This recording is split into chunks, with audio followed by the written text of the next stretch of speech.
In this video I'm going to show you how to make a fast motion video in CapCut.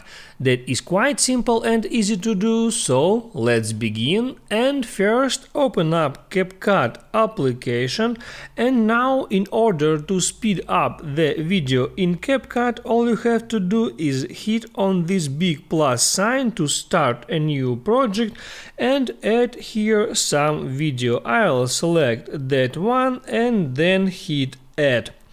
Now let's say I want to speed up just the part of this video, so all I have to do is select the frame, hit on video row to select it and then hit on split.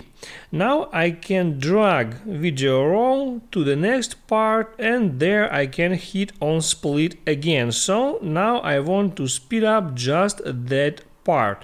So all I have to do now is to hit there on speed, there hit on normal, and now I can drag this point right or left to change the speed.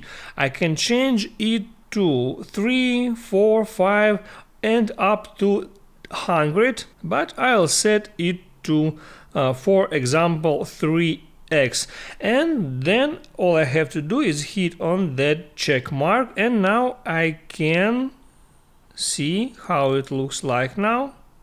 That was normal speed, then fast speed, then normal speed again. And to save that video, all I have to do is to hit on that icon, and now the video file is being created. That's how it works. If this video helped you out, don't forget to like and subscribe.